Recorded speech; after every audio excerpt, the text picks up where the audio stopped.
to please rise for the invocation.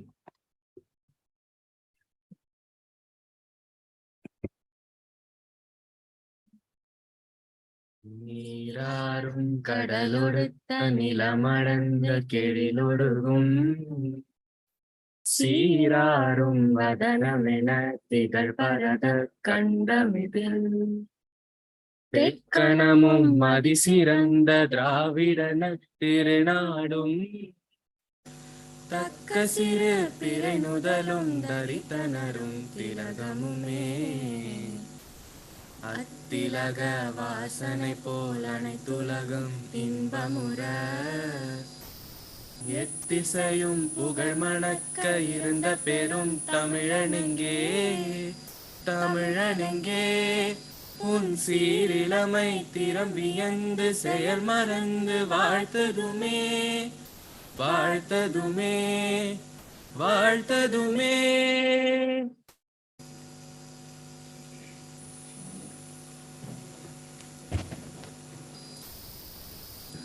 Technology is best when it brings people together.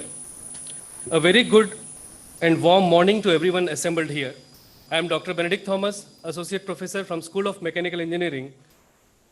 I take the privilege to welcome you all for the inaugural ceremony of the 27th National Conference on IC Engines and Combustion NCICEC 2022, organized by the Automotive Research Center of School of Mechanical Engineering, VIT Vellore, in association with Combustion Institute, Indian Section, CIIS. Before the start, let me first acknowledge the presence of some of our eminent guests. A symbol of success, Honorable Chief Guest, Dr. N. Kalaiselvi, Director General, CSIR, and Secretary, DSIR, Government of India. Our respected guest of honor, Dr. Christian Brennecke, Senior Vice President, ZF, Germany. Respected Dr. V.K. Saraswat, Member Niti Ayog, Government of India, who will be joining us online, but he is not on the dais, but he will be joining us online very soon. And we have with him our Secretary of CIIS, Mr. Pradeep Kumar Pandey. Our inspiration, Honorable Chancellor Dr. G. Vishwanathan. Our source of motivation, very respected Vice President Mr. Shankar Vishwanathan. Respected Vice Chancellor Dr. Ram Babu Kudali. Dr. Jay Bharati T, Registrar VIT Vellore. Respected Dr. K. Devendranath Ramkumar, Dean School of Mechanical Engineering. And respected Dr. E. Porpadam, Organizing Secretary of this conference. 27th National Conference on IC Engine and Combustion, NCICEC 2022, is a forum for scholars from academia, industry, and research institutions to present advances and current challenges in combustion science. It is an initiative towards encouraging the spirit of research and innovation in the field of IC engines, combustion, and propulsions. Now, I would like to invite Dr. K. Devendranath Ramkumar, Dean School of Mechanical Engineering, for the welcome address.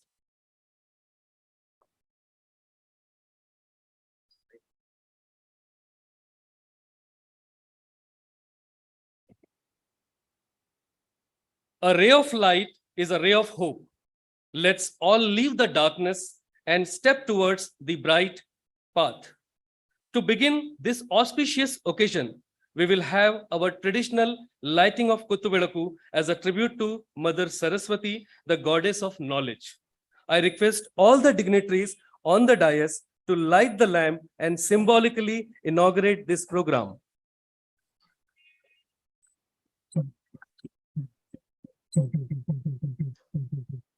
Very good morning.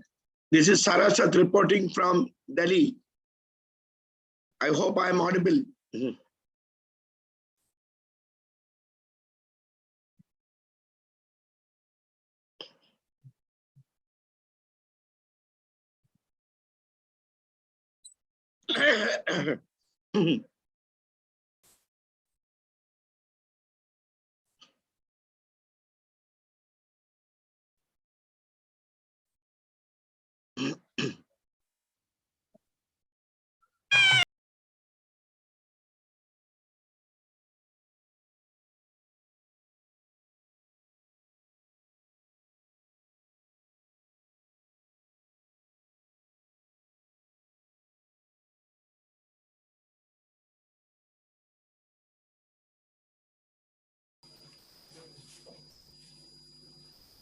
Now I would like to invite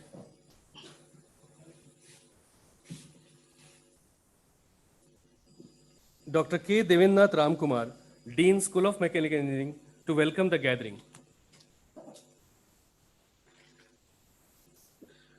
Thank you, Dr. Benedict.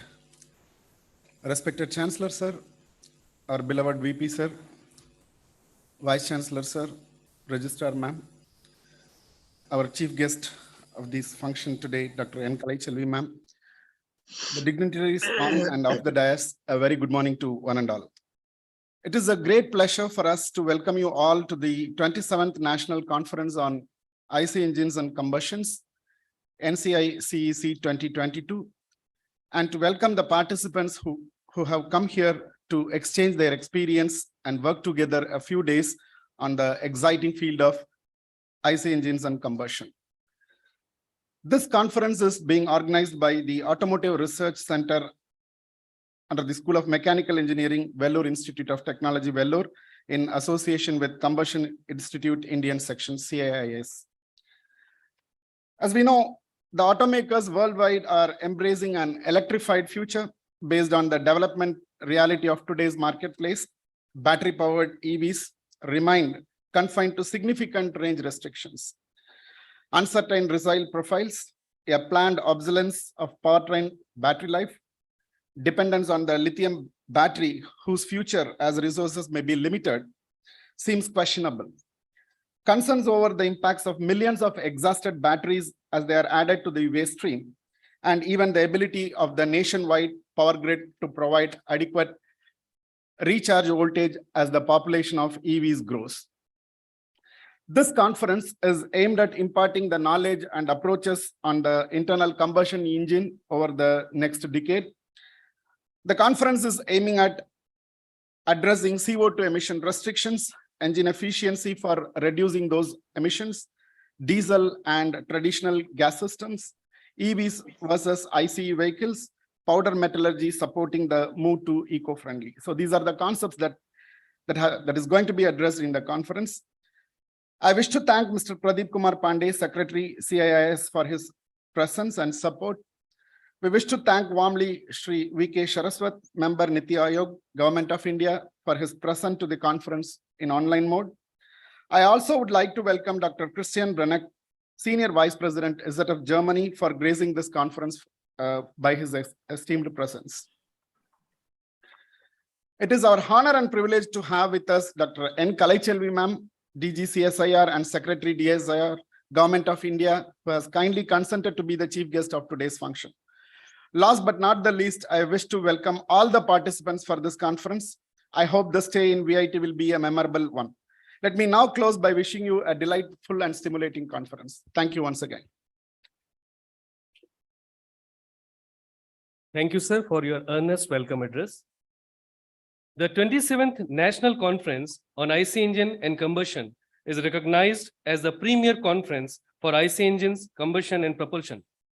Now, I would like to invite Dr. E. Porpadam, Organizing Secretary, NCICES 2022, to give a brief introduction about the conference. Thank you very much.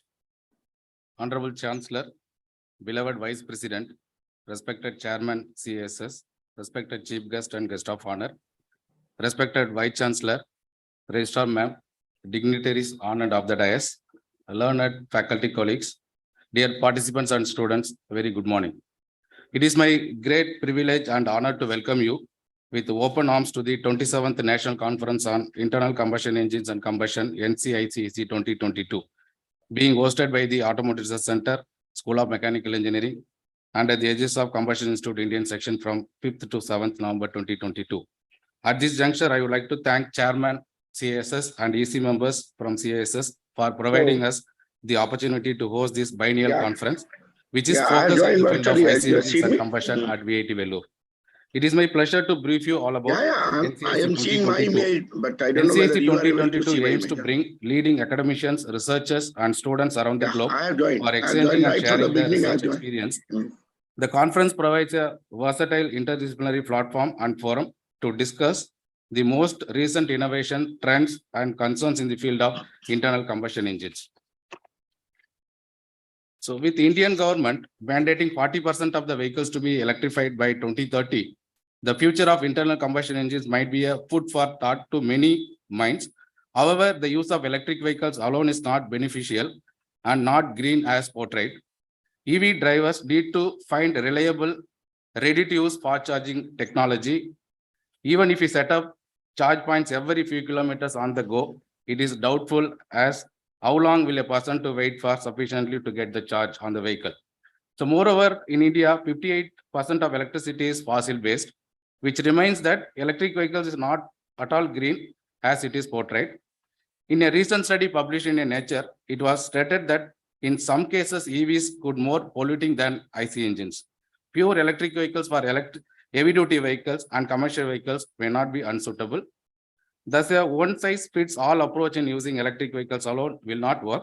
Hybrid vehicles with IC engine concept and electric vehicle will be a better transition to suit the end user. This is because hybrid vehicles have a huge role to play in future, reducing emissions from IC engines. In terms of improving the combustion efficiency and reducing emissions, hybrid vehicles could be a future. However, using conventional fossil energy to power the hybrid vehicles is not a advisable solution, with India most likely to contribute almost 20% rise in global energy demand by 2040. The import energy such as crude oil could also increase. To improve the energy security of India and curb oil imports, alternate fuels like green hydrogen, methanol, and bio-CNG can play a crucial role. Thus, even though the share of pure electric vehicle could grow in future, it is more sense to focus on low carbon and alternate fuels. In fact, this is my concern. This is my perception. Of course, it may vary. Whenever new technology arises, it takes some time to attain a maturity level.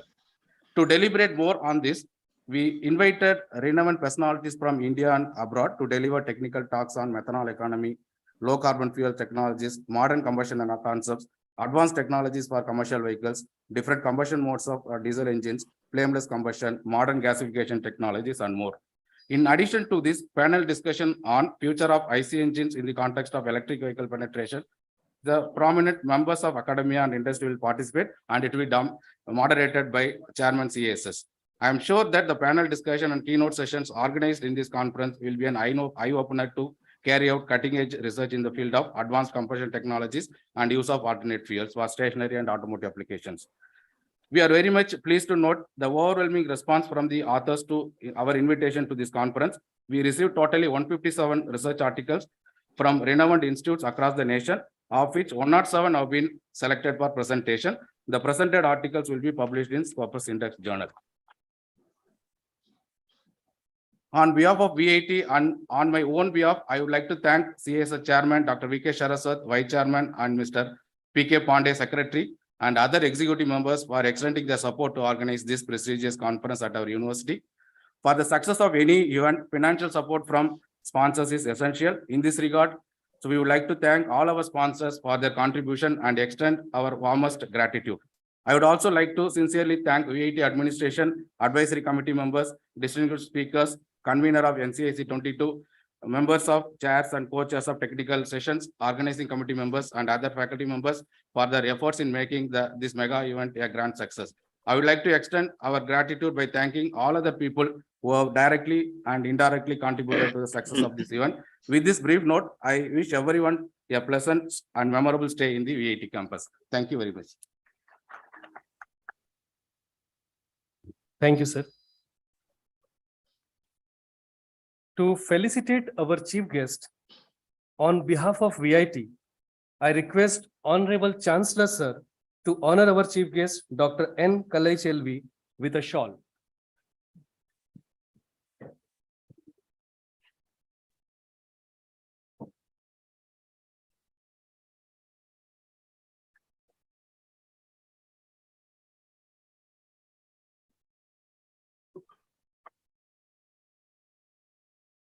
I request Honorable Chancellor Sir to garland our chief guest. Now I request our Chancellor Sir to present a memento to our chief guest.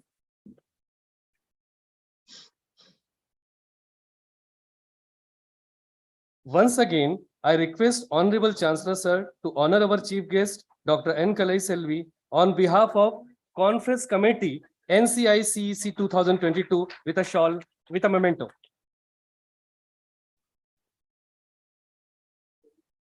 Now I request our respected Vice President to honor our guest of honor,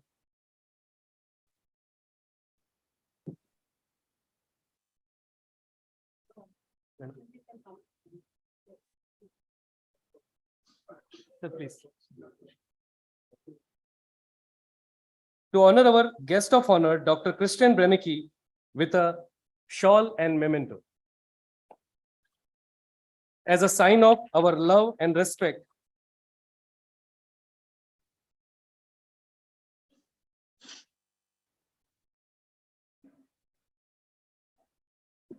now I request our respected Vice Chancellor Sir to honor Dr. V.K. Saraswat. As I mentioned earlier, he already joined us online. So on behalf of him, Mr. Pradeep Kumar Pandey, Secretary CIIS, will collect his memento. I request Mr. Pradeep Kumar Pandey to collect Chairman Sir's memento on behalf of him.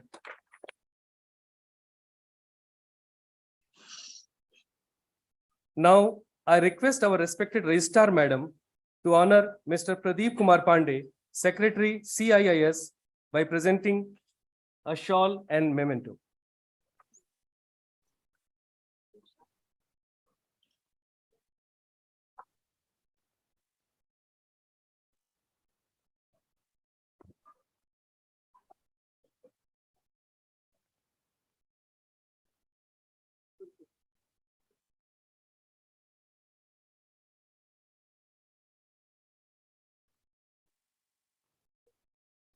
Thank you, ma'am. The Combustion Institute Indian Section CIIS is also going to present a memento as a token of their respect and affection with us. I humbly request Mr. Pradeep Kumar Pandey,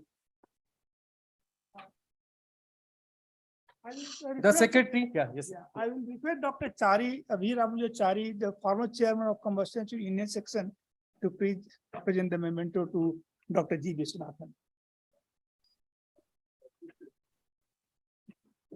I request you, sir, to present the memento to our Chancellor, sir, Dr. G. Viswanathan.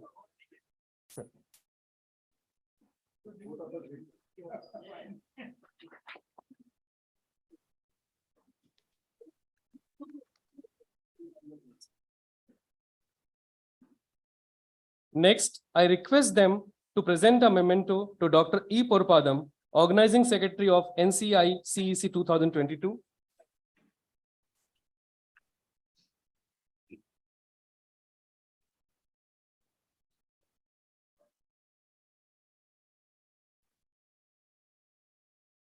And I also request them to present a memento to Dr. A. Ram Mohan, Convener of NCICEC 2022.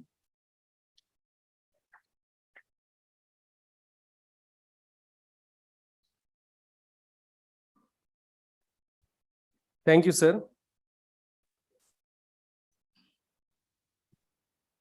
Now I request respected Dr. Jayabharati T, Registrar VIT Vellore, to address the gathering.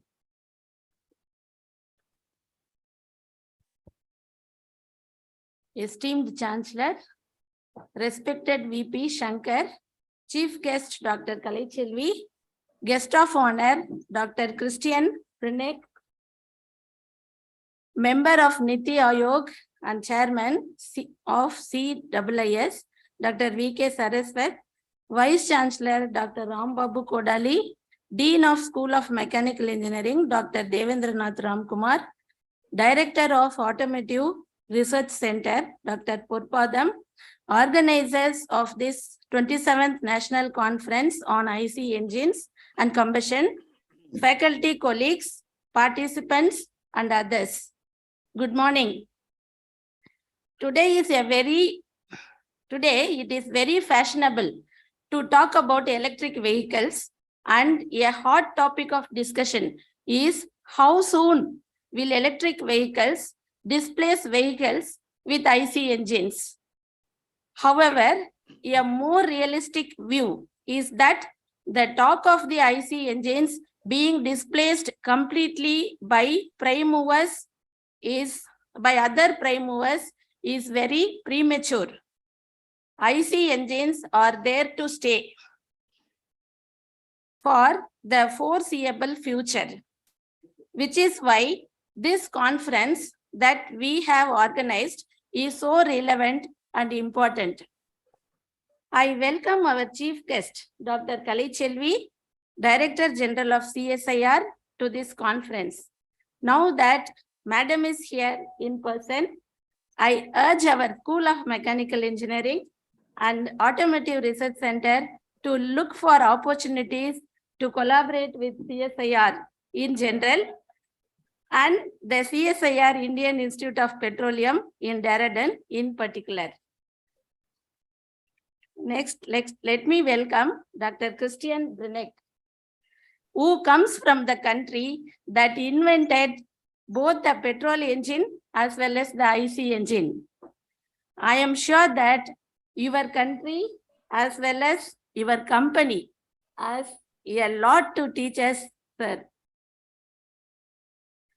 Next, I welcome Dr. Saraswat, who is joining us online.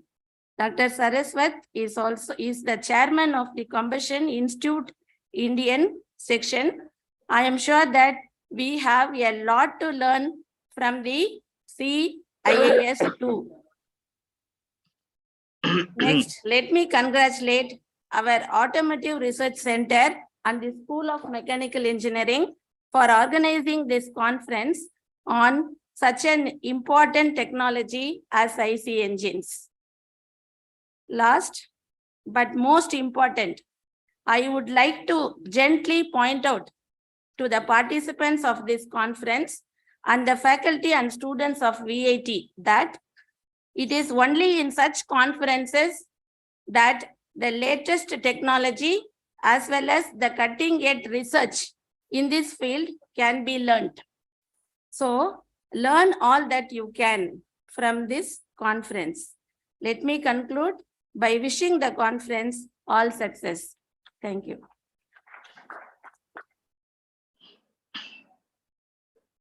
Thank you, ma'am.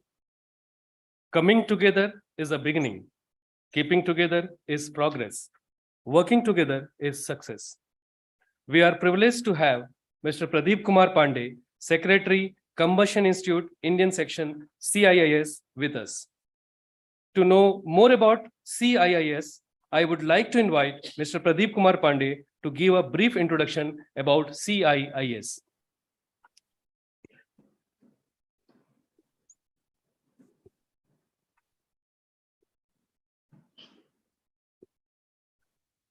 Good morning.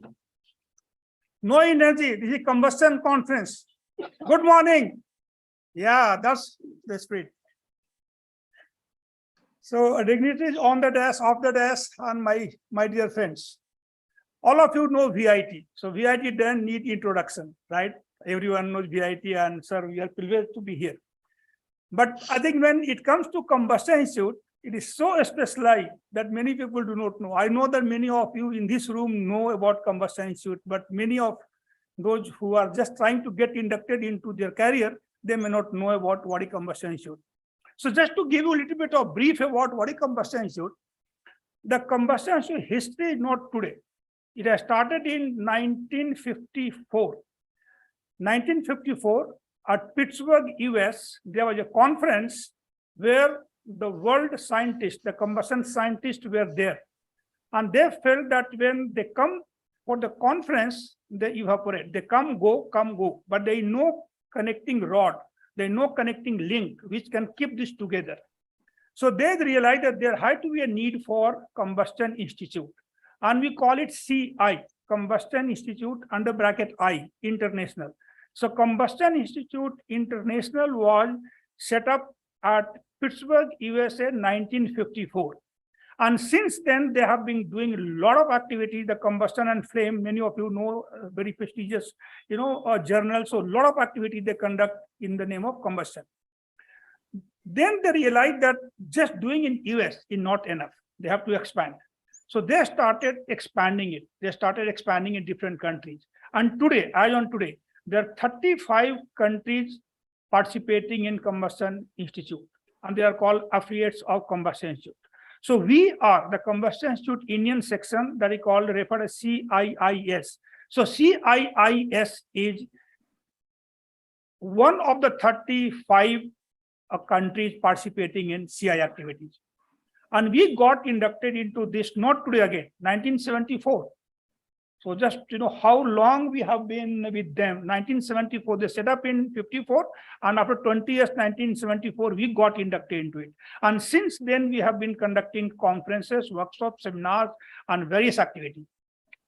So one thing which is very important for all of you to know about the Combustion Institute International as well as Indian section. Combustion Institute International, apart from doing all the activity what I just said, they also have something called traveling fellowship. So when they say traveling fellowship, basically they sponsor the travel by somebody from US or any country going to the other section of the Combustion Institute. Suppose Dr. Satya Chakravarti want to go from India to, let us say, to Japan and deliver a lecture on behalf of Combustion Institute, it will be funded by them. That is the Combustion Institute International. So we took that advantage. We invited Professor Ben T. Jin of Caltech University, US, in India once. And he traveled all over India. He went to IIT Chennai, he went to IIT Kanpur, he went to IISc Bangalore, he came to DRDO Hyderabad and several other places he visited, and everything was funded by Combustion Institute International. And we took care of that local hospitality. So we realized that it is once, upon like a once in lifetime opportunity to get them. But what about our local section? So in line with, and that traveling fellowship is called Lewis Bernard Traveling Fellowship. So we thought we should start something exactly like that in India. And what we did, we thought that Dr. Saswat, V.K. Saswat, the most loved chairman and most dynamic, who has really changed the Combustion Institute in last few years, we decided, the executive committee decided that it should be in the name of Dr. V.K. Saswat. So we started Dr. V.K. Saswat Endowment Lecture. And exactly same thing, whatever the international does called Lewis Bernard Traveling Fellowship, we do it, we call it Dr. V.K. Saswat Endowment Lecture. We started this, if I remember, 2013 March. In Bangalore, Professor H.S. Mukunda from Indian School of Science, he was the first speaker, and it is continuing. And I'm also glad to tell that we had here 19th May 2018, we had one such lecture here, sir, in this campus. So, and it is continuing. So with this, there is one more activity which is upcoming of Combustion Institute is Asia Pacific Conference on Combustion, they call ASPAC. ASPAC happens once in 2 years. So we got the chance to host in 2010. 2010 December, we hosted in India. The next one, 2023, is going to be in Taiwan. And by rotation 2025, it should come to India again. So we are trying to get it, but now Singapore is also getting into the loop. So if you go to Singapore, we will get in 2027, otherwise 2025. We are getting that conference. So once in 15 years, that conference comes to India, and it is going to happen in 2025. So with this, I would like to urge all of you to become the member of Combustion Institute. There is a counter already outside, as well as the stall of Combustion Institute. You can go and visit and see what exactly Combustion Institute is doing, what are the membership fee, how to become member. And once you become the member, for life that we call LMC, life member of Combustion Institute. Once you take the membership, you become a part of this family, whatever you are seeing here, and you can host the conference. This conference you can host in your institute. You can invite anyone for the Dr. V.K. Saraswat endowment lecture and any other activities you want to do in your campus, please do. So I would request, so my highest number from the conference was in JNTU Hyderabad, where 94 members got registered during the conference. I am setting a target of 100, sir, from this campus this time, that within next 2 days, I should get 100 members registered in Combustion Institute from this campus or this conference. And that will be remembered as a record under the Combustion Institute. 94 is the record right now. It had to exceed at least by 6. So 100 members have to become member during this conference. So with this, I would like to thank Dr. G. Viswanathan, sir, for all your dynamic leadership and help provided, because we know that this is not only thing you have done here. We also come here in 2018 where you hosted that lecture, and your team is so dynamic and your team is so, love to work. Anyone who want to work with VIT, I think absolutely it is just a pleasure to work with VIT in any forum, not just this conference, anywhere. So thank you, sir, for hosting this conference. We are all privileged to be here, and thank you so much. And I know that it's not just you, the entire team. I'm thanking from Combustion Institute, you and your entire team. Dr. E. Purpatham, organizing secretary, again, he has been possibly the man, driving the entire thing. So whatever the success you see today, I think it's all one man. So he was the man behind all the success. Then Dr. Ram Mohan, I was telling him last evening during the dinner, the last 3 months, I have spoken to you more than I have spoken to my wife. So that is the involvement, I am summarizing in one line. I have spoken to Dr. Purpatham, Dr. Ram Mohan more than I have spoken to my wife. Yeah, every minute, every hour, every day, at least 10, 20, 30 calls he makes and clarifies. A very good thing that I find that he never takes a chance of assuming things and doing. Any doubt, he will make a call, and if I don't know, I will call Dr. Saraswat and make sure that right answer is given to him. But I think very meticulously. So thank you everyone for coming. Have a great day here. Thank you. Thank you, sir, for informing us about Combustion Institute Indian section. We are honored to have Dr. V.K. Saraswat, member Niti Aayog, Government of India, and chairman of the Combustion Institute Indian section, with us in online mode. To know more about him, I would like to invite Dr. K. Gokul Kumar, Associate Professor, Department of Design and Automation, to give a brief introduction about Dr. V.K. Saraswat.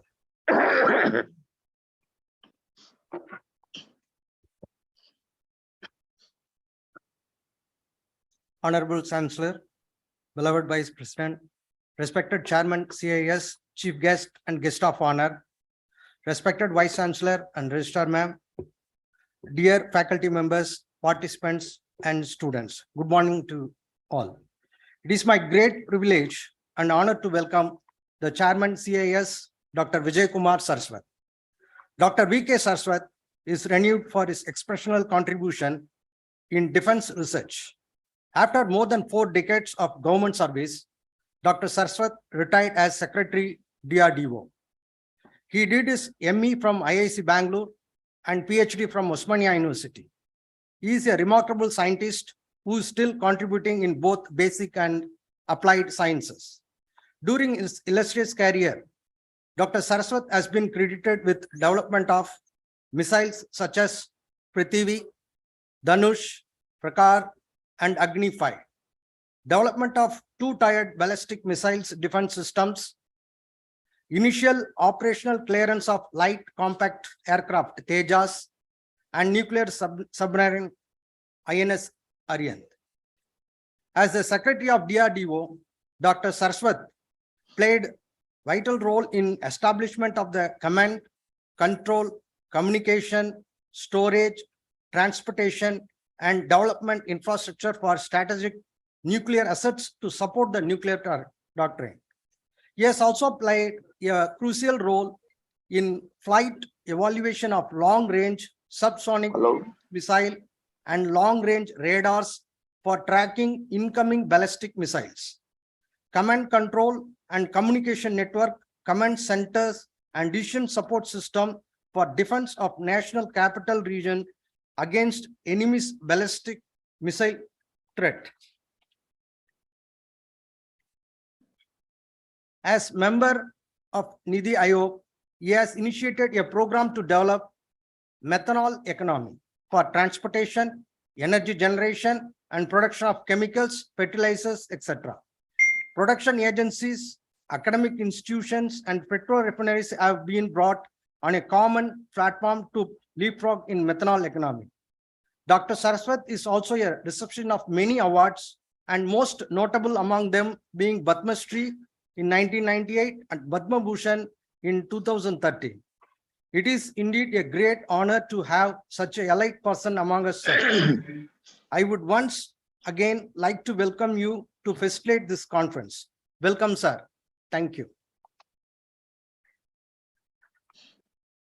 Thank you, sir. Now, I humbly request Dr. V.K. Saraswat, Chairman of Combustion Institute, Indian Section, to address the gathering online. Namaskar, good morning. I hope I'm audible.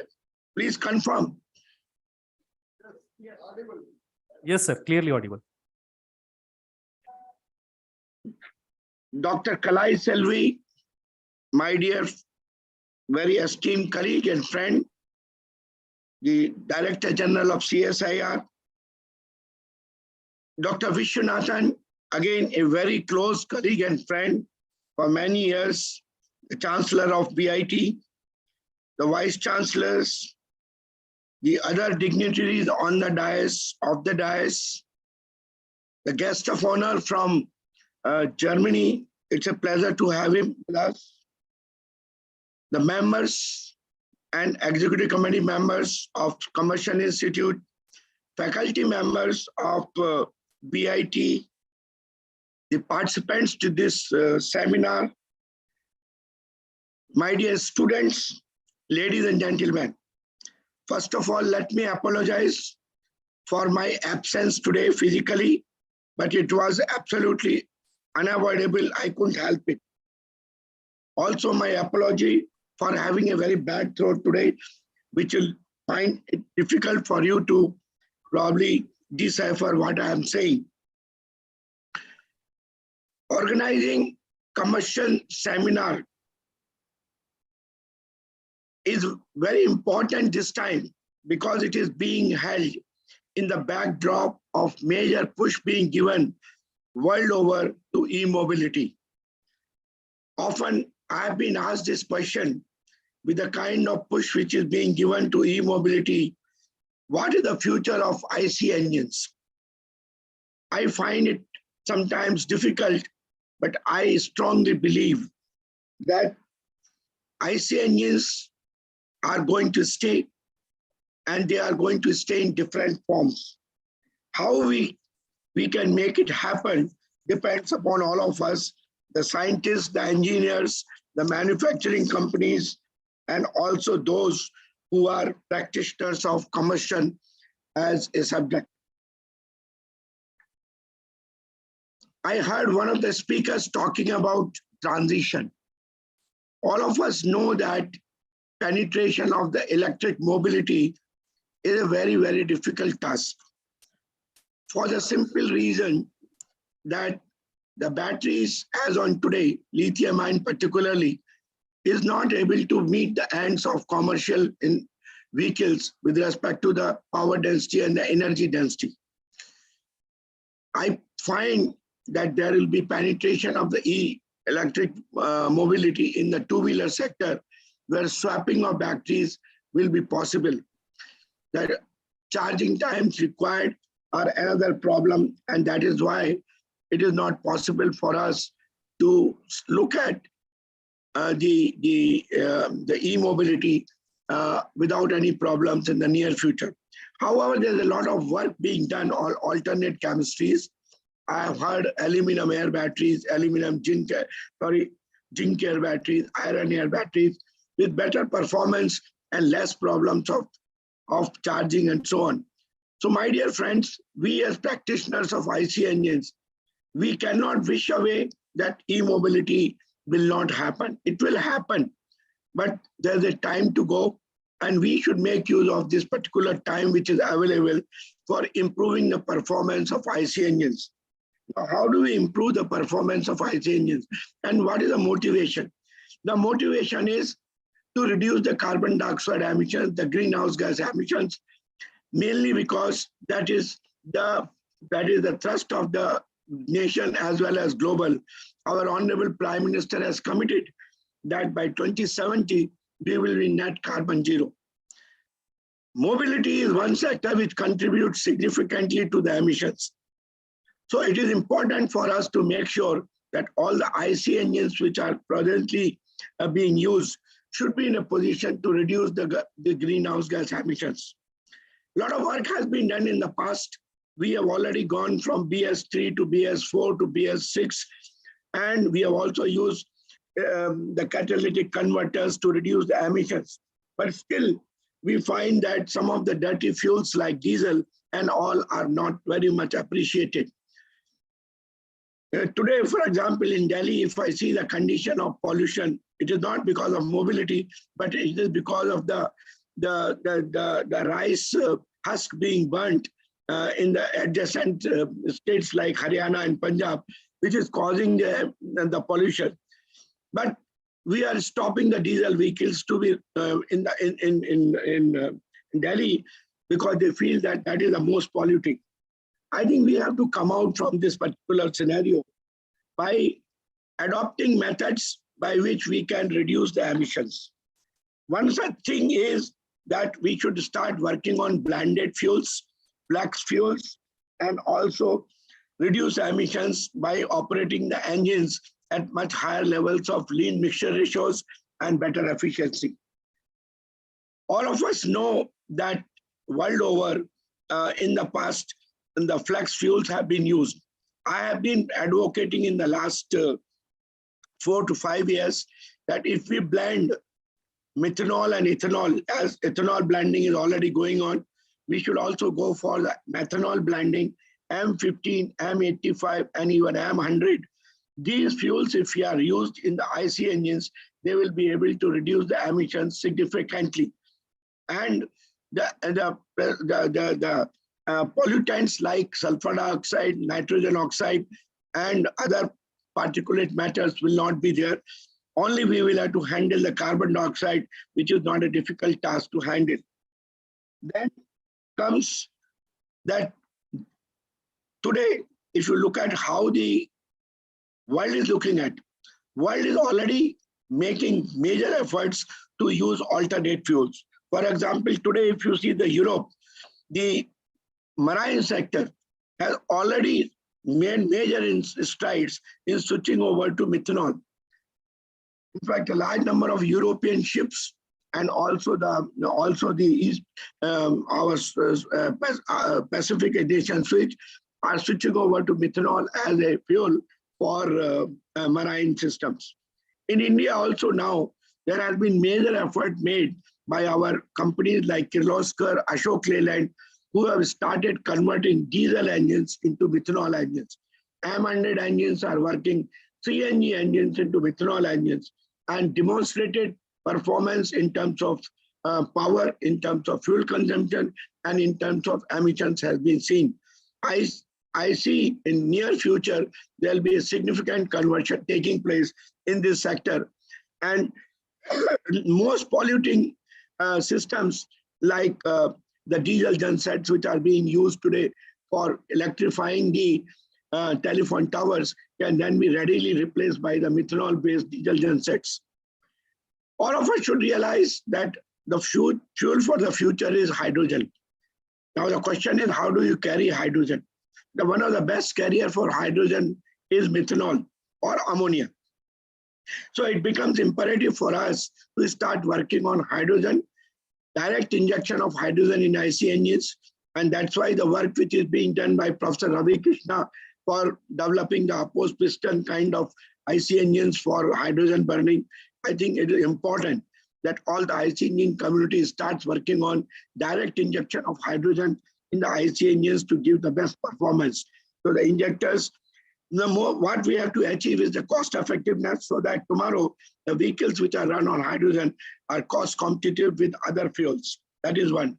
Second one is when you use methanol as a fuel to produce hydrogen, we need to develop the reformer to convert methanol into hydrogen, and that can be then finally used either direct injection or it can be used as a fuel for a fuel cell to drive to generate electricity, to gain the efficiency of the electric motor and to drive the system.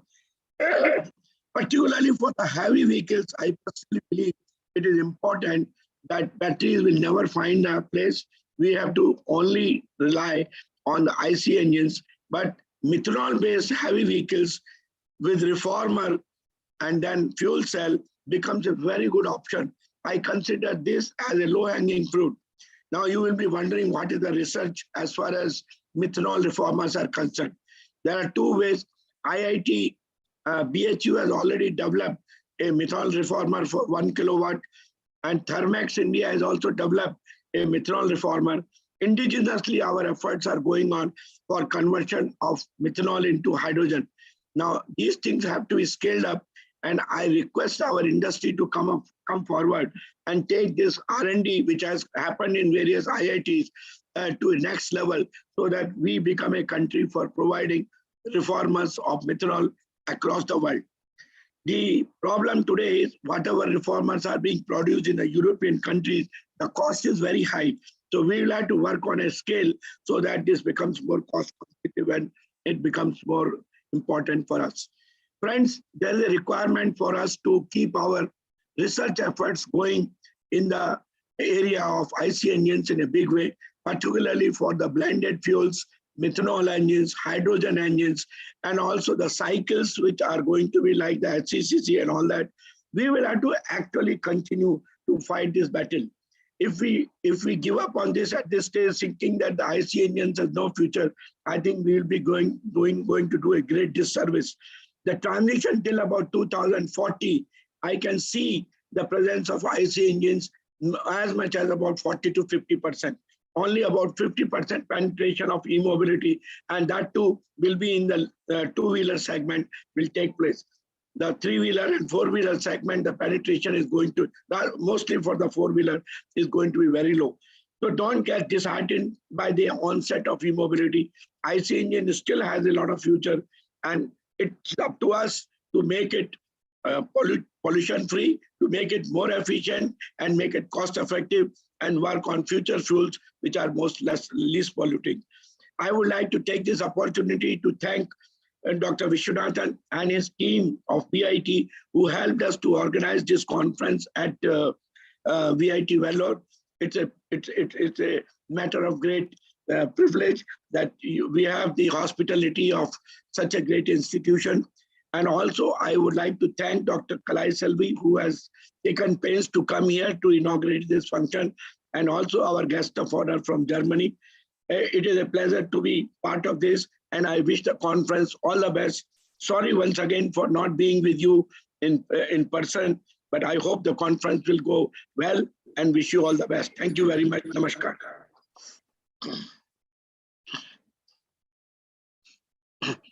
Thank you, sir, for your inspiring words. I request our respected Vice President, sir,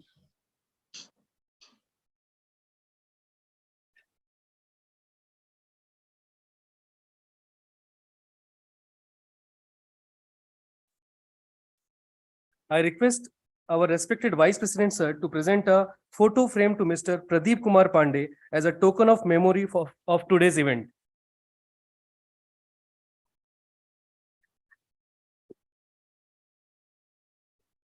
Thank you, sir. We are fortunate to have our esteemed guest of honor with us.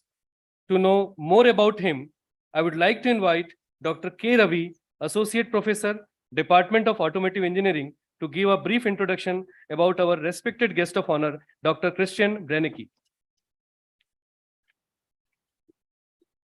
Yeah, good morning. It's my pleasure and honor to introduce the guest of honor for today's event, Mr. Dr. Christian Brennecke. Dr. Christian Breneke is currently Senior Vice President, ZF Group, leading research and development and system solutions activities within ZF Commercial Vehicle Solution Division. Dr. Christian has more than 25 years of experience in development of high-tech products with automotive business. He brings 14 years in global leadership roles. Prior to ZF, he was Chief Technology Officer, WAPCO, which was acquired by ZF in 2020. He holds a graduate degree in electrical engineering, specializing in mechatronics, and a doctorate degree in engineering, both from Leibniz University in Hanover, Germany. In addition, he had an MBA degree from the University of Applied Sciences in Hamburg, Germany. His strong focus on global leadership, business acumen, organization development and transformation, strategy development and execution, product innovation, P&L ownership, business development, engineering efficiency, project and program management, intercultural exchange reflects his passion for elaborating new technologies, creating a better environment, and engaging the motivating people. He is currently the member on the boards of ZF Commercial Vehicle Control Systems India Limited, before with Akasol AG and Smart Drive Systems. Thank you, sir. Thank you, sir. I'm glad to invite our respected guest of honor, Dr. Christian Breneke, to address the gathering.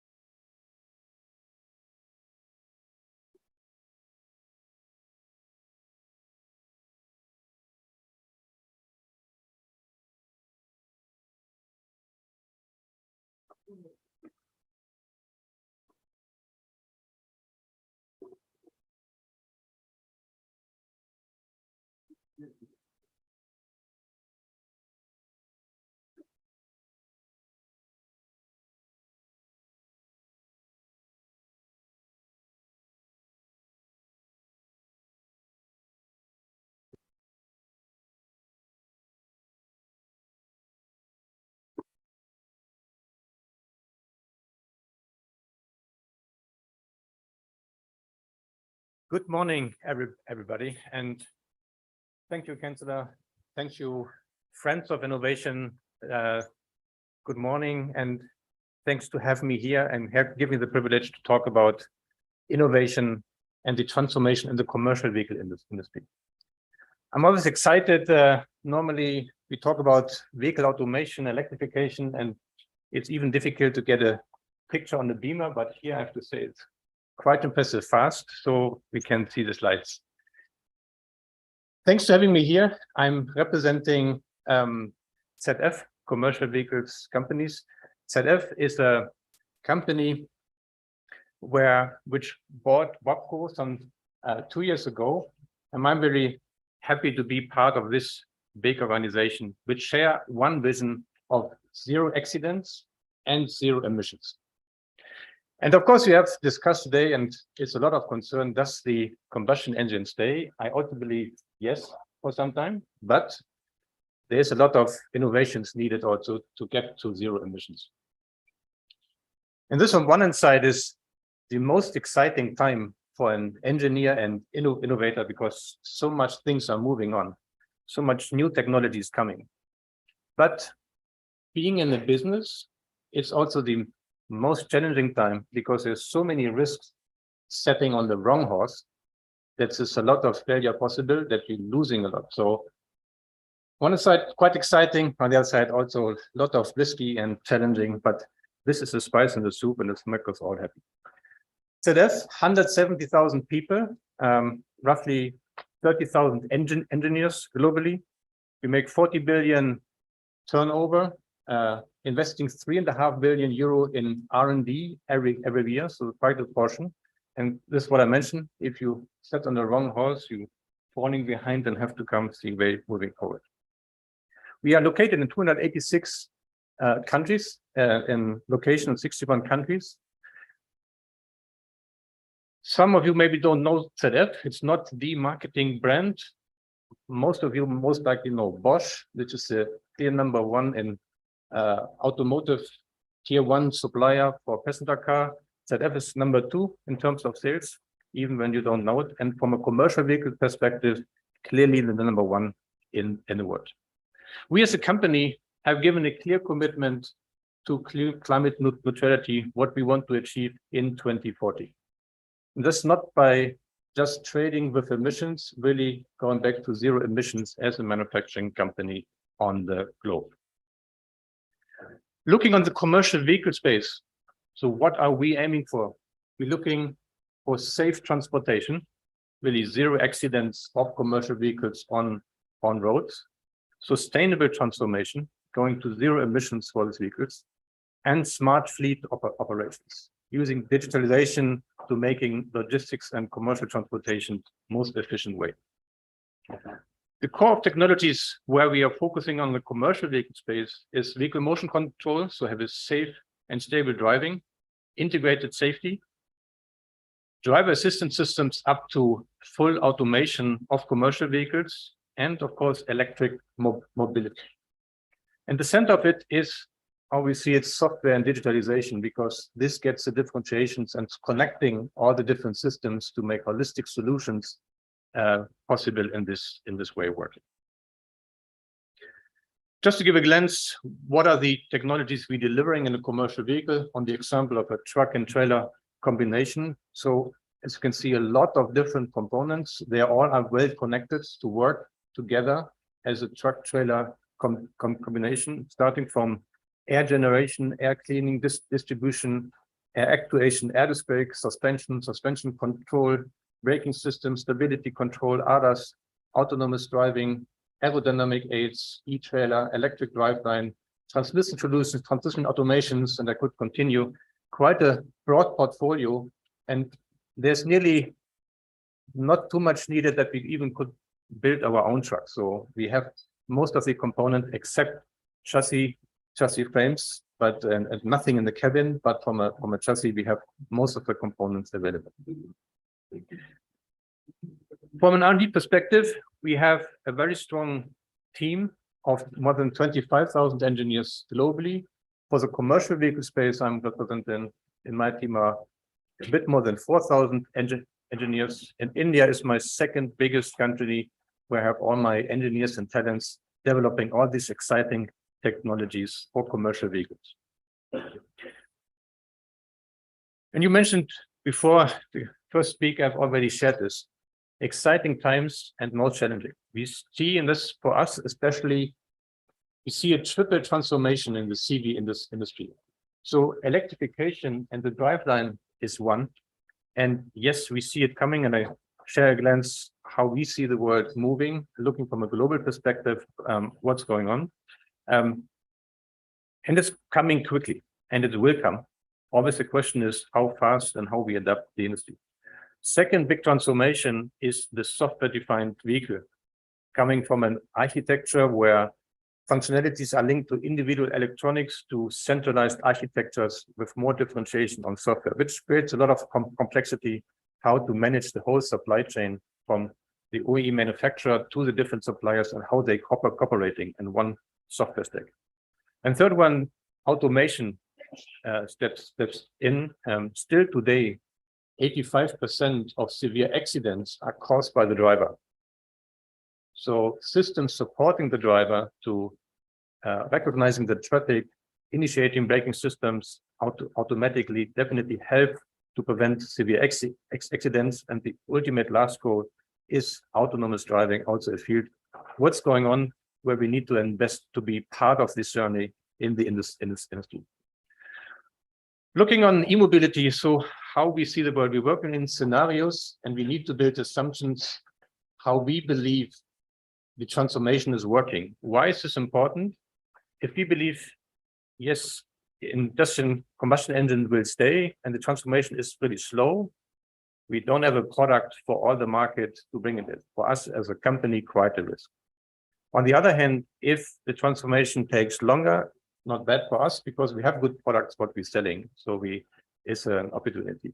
So the last 3 years, our scenarios became the form that this turning point of how much electrified drivelines will be sold compared to combustion engine is moving ahead, coming sooner. So we see this point in 2030, where then more electric drivelines will be sold than combustion engines. From a total automotive and commercial vehicle space on a global scale. And of course, every country is even different, coming through regulation, infrastructure, and but looking, for example, on Europe, there are CO2 emission targets given to the OE manufacturers, and even the penalties they have to pay would eat up all their margins if they don't supplying it. So there is a certain force from the government to make changes. So there is a certain need to driving it, which of course drives a certain transformation to it.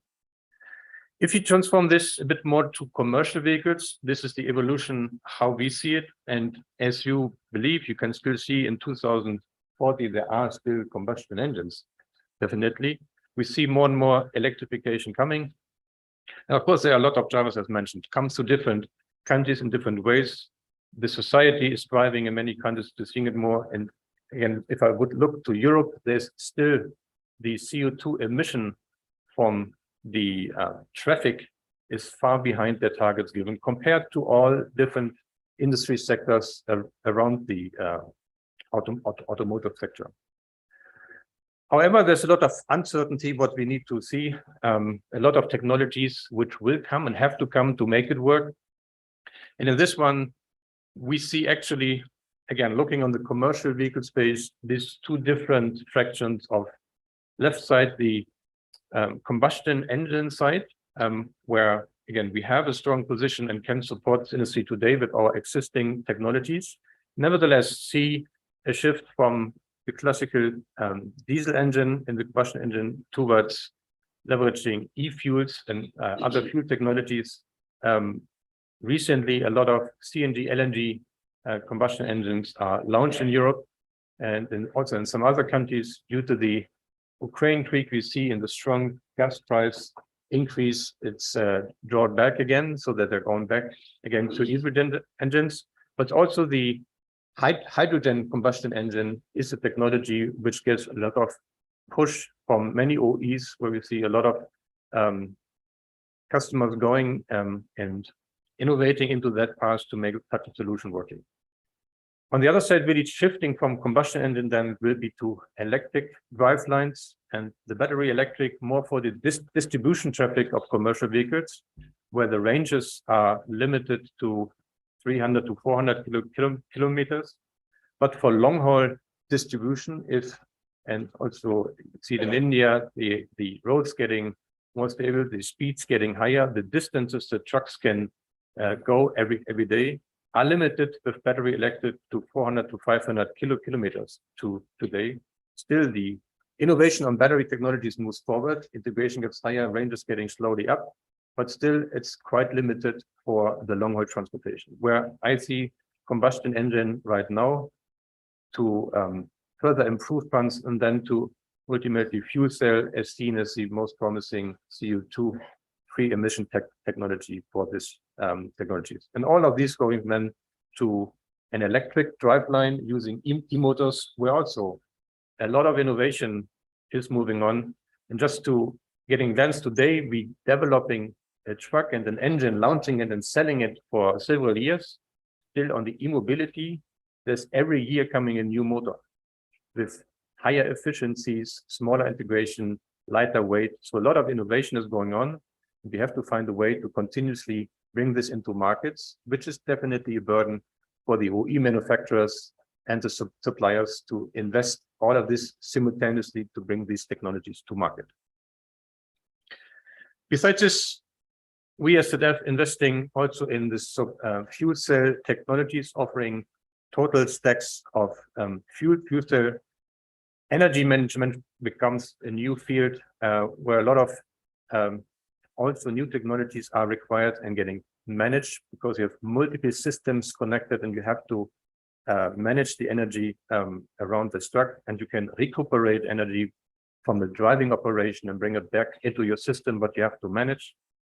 And also e-works, the power take-offs, the usage of a truck is completely changing, because today you're just connecting mechanical devices to your combustion engine, But if you shift to an electric motor, a lot of things completely changing.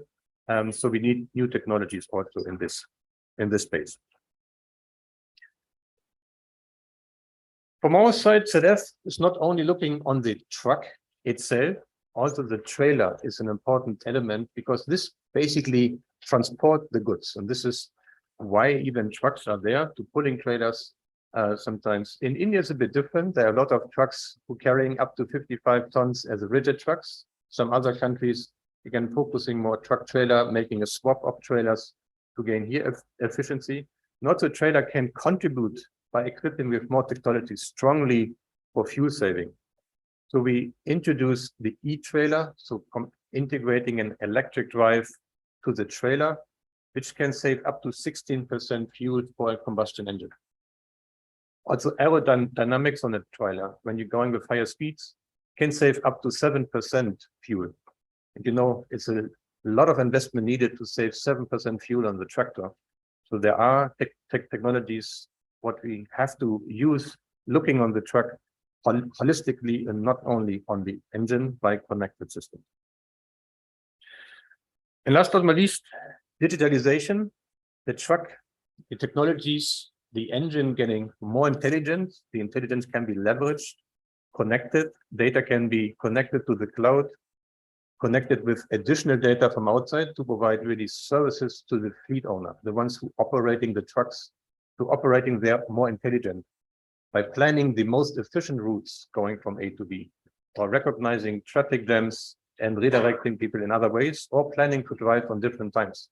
All of this is possible by using all the data which is available coming from different vehicles, different trucks and third parties together in the cloud and driving this. Besides this, CIIS provides a full suite of sensors, actuators to automate vehicles and to increase the safety of commercial vehicles. It's important, and we strongly invested in India, building the capabilities and designing driver assistance systems from India for India, which really manage the traffic dense what we see here. It's for my colleagues, if I'm explaining colleagues in Germany how Chennai traffic works, it's a bit of a challenge to make them understand what it really means. So you have to be here to understand it. It's different.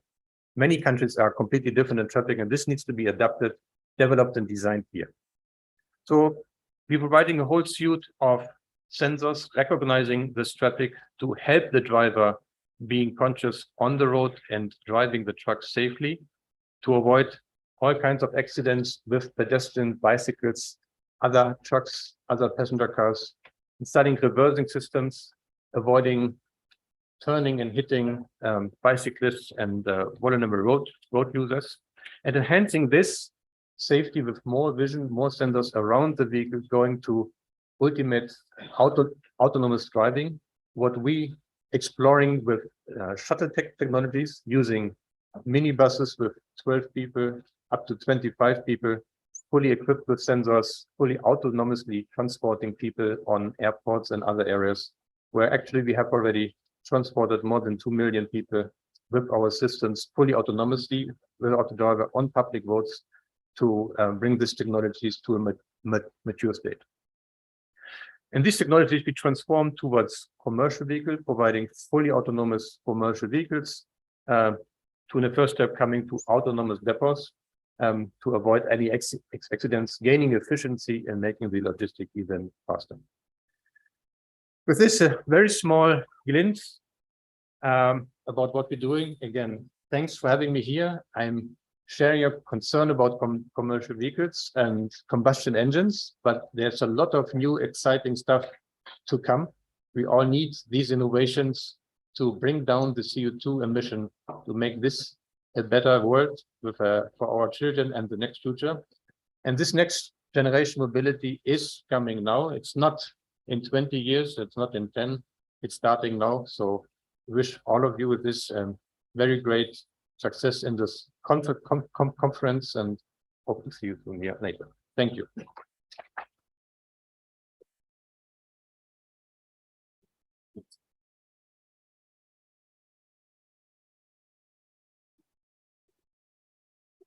Thank you, sir, for your valuable words of wisdom. Now I request our respected Vice Chancellor, sir, to present a photo frame of today's event as a token of memory to Dr. Christian Brennicki.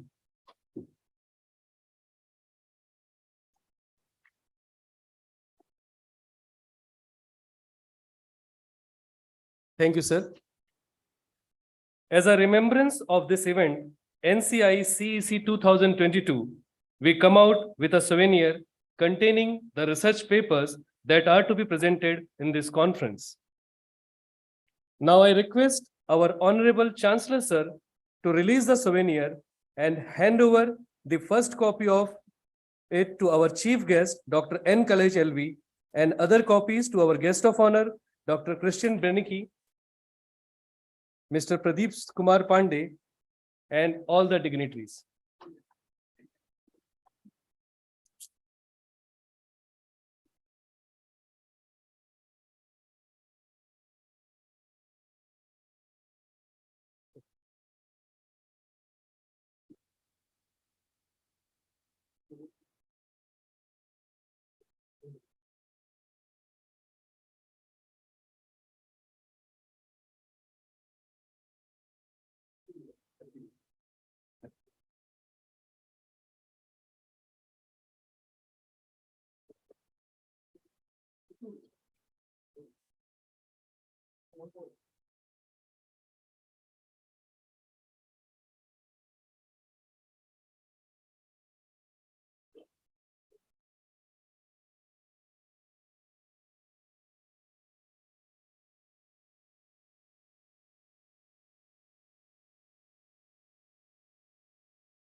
Thank you, sir.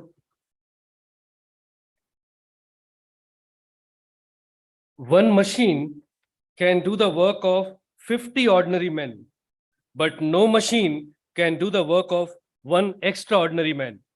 Our Chancellor, sir, is a man of distinct vision and a fountainhead of illuminating ideas. Listening to him is always a mesmerizing and spellbinding experience for all of us. Now, I humbly invite our source of inspiration, Honorable Chancellor Dr. G. Vishwanathan, to enlighten us and give us his blessings.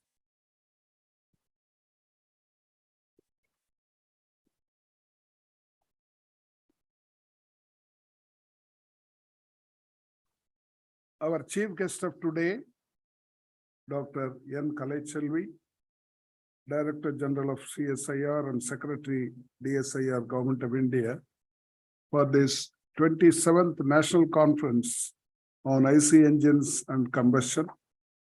And our guest of honor, Dr. Christian Brennicki, from Senior Vice President of the ZF Germany, a world level company. And the Secretary of the CIIS, Dr. P.K. Pandey, respected Vice Chancellor, Vice President Shankar Vishwanathan, Dr. Devendranath Ramkumar, the Dean, the Organizing Secretary, Dr. Purpadam, other professors who are part of this organizing committee, and delegates from 80 universities of India and 15 colleges, and also research laboratories and industries, and members of the press and media. Very good morning to you. I am really happy today that Dr. Kalej has accepted our invitation and being present here. I'm sorry that Dr. Saraswat could not come, but I am happy that he participated sitting in Delhi. I thank him especially for this. And this is a conference where we have brought together eminent researchers, academicians across the globe who have contributed and interested in contributing to the field of internal combustion engine, gas turbine combustion, and alternate fuels in engines. Indian automotive industry, comprising of the automobile and automotive component segments, is one of the key drivers of the economic growth. And India contributes about 50% of India's GDP. India is one of the largest producers of automobiles globally, with an average annual production of about 23 million vehicles in 21-22, of which about 56 million or 5.6 million were exported. The industry is expected to reach $300 billion by 2026 at a compound annual growth rate of 15%. India is the second largest two-wheeler and fourth largest car manufacturer in the world. I hope we will be able to compete with the best of countries in manufacturing like Germany, Japan, and South Korea. The contribution of the automotive sector to GDP has increased from 2.7% in 92-93 to about 15% in 2021. Contribution to more than 1/3 of the country's total GDP. In addition to this, the industry also exports vehicles and components, which contribute to more than $27 billion annually. Among different vehicle segments in 2021, the market share of two-wheelers is around 80%, followed by passenger vehicle segment, which is around 16%. Indian automotive sector employs about 37 million people directly and indirectly. With these credentials, India has become one of the most important destinations of the multinational automotive industries for business expansion. Recently, India is making a big push for electric vehicles and is going to concentrate more on two and three-wheeler segment for electrification. Indian government has plans to shift all the three-wheelers and two-wheelers with less than 150 cc into electric mode. Due to growth in electrical vehicles, urban areas will result in the more need of charging stations. Also, the mass adoption of electric vehicles mandates a robust charging infrastructure, communication infrastructure between electric vehicles and charging stations. Moreover, pure electric vehicles for heavy-duty vehicles are not viable. Hence, internal combustion engines will play a dominant role in the market, as it was pointed out by Registrar Dr. Jayabharati. Hence, internal combustion engines will play a dominant role. At present, most of the IC engine-fitted vehicles rely on fossil fuel for propulsion, which pollutes the atmosphere by emitting various toxic gases such as NOx and CO2. India is importing more than 80% of its oil from other countries' requirements, which spends billions of dollars every year we are spending. Hence, there is a need to investigate the factors and challenges for the development of sustainable and clean alternatives for the transportation system. Here, the researchers will be very useful. I would like to request the researchers and students to go into this so that they can save a lot of foreign exchange. Sustainable fuels and alternative fuels have also been the talk of the town in the aviation industries to reduce the global carbon footprint. Sustainable aviation fuel is made from sustainable resources such as forestry waste, agricultural waste, and used cooking oil, which can be blended with fossil-based jet fuels to reduce emissions. It is a drop-in fuel, meaning it can be added with no changes needed to the aircraft. The airlines under the Tata umbrella have signed a memorandum of understanding with the CSIR to collaborate and work together on research, development, and deployment of sustainable aviation fuels. I hope we will be also able to contribute something from VIT. It gives me joy to note that so many young minds are focused on such cutting-edge research which benefits the society. I am delighted that this conference focuses on current and new challenges in the domain of combustion, internal combustion engines, and alternate fuels. I believe that this conference will provide a platform for the researchers to explore new ideas and share the knowledge And once again, I would like to thank our chief guest, Dr. Kalachali, for accepting an invitation to be here. And I wish the participants all deliberate a fruitful deliberation in the future to come. Thank you very much.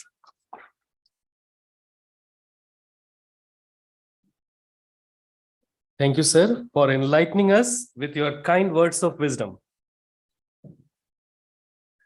When the winds of change blow, some people build walls and others build windmills.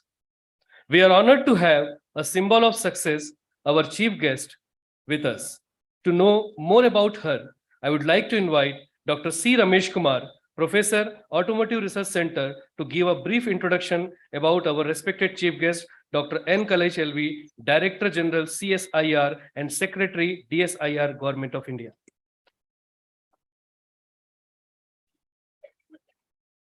Good morning, one and all. I feel privileged to introduce the chief guest of the day, Dr. Kalai, Director General, CSIR and Secretary, DSIR. Dr. Kalai, born on February 5th, 1967, obtained her bachelor's degree in chemistry from Government Arts College, Tirunelveli, and postgraduate degree in chemistry from Government Arts College, Coimbatore, and did her PhD at Annamalai University, Chidambaram. Dr. Kalai's research work of more than 25 years is primarily focused on electrochemical power systems, and in particular, development of electrode materials, custom design synthesis methods, optimization of reaction parameters, electrochemical evaluation of in-house prepared electrode materials for their suitability in energy storage devices assembly. Her research interests include lithium and beyond lithium batteries, supercapacitors, and waste-to-wealth driven electrodes and electrolytes for energy storage and electrocatalytic applications. Apart from executing numerous extramural research, collaborative and sponsored projects funded by DST, MNRE, and CSIR, Dr. Kalai has served as nodal scientist for MultiFun, which is multifunctional electrodes and electrolytes for futuristic technology, a 25th five-year plan project sponsored by CSIR to the tune of 68 crores. With SICRI as a nodal lab and 6 CSIR institutes as a participating lab during the period 2012 to 2017. She was involved in the development of particularly viable sodium-ion, lithium sulfur batteries and supercapacitors, and she still continues her research in these fields. As a nominee of CSIR SICRI, she has participated in meetings conducted at various levels by MNRE and TIFAC from 2015 onwards for the implementation of e-mobility in India with indigenous technology support from CSIR, in particular from CSIR SICRI in a major way. She was instrumental and has coordinated the preparation of technological report on NMEM, which is National Mission for Electric Mobility, in collaboration with TIFAC and industrial partners. She is also the part of MNRE initiated mobility mission concept. So with this brief introduction, I welcome Dr. Kalai Madam to deliver her inaugural address. Thank you. Thank you, sir. It is my privilege to invite our respected chief guest, Dr. N. Kalai, to enlighten the gathering with her precious words. Pleasant morning to every one of you. Visionary founder of VIT, Vishwanathan sir. Technology related visionary leader of this nation, Dr. V.K. Saraswat. Esteemed and distinguished experts and colleagues from CIIS. Other very renowned leaders, today's leaders and upcoming leaders on the dais and off the dais, friends, research scholars, faculty members of VIT, ladies and gentlemen, present media. Namaskar and Vanakkam. I'm extremely happy to be a part of this very historically important event, which is happening in VIT.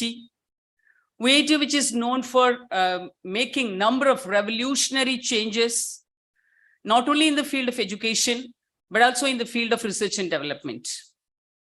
And it's very, very inspiring to note as a Tamilian hailing from this state of Tamil Nadu to see the growth of this particular institution, VIT, which is coming up in a big way in the field of research and development also.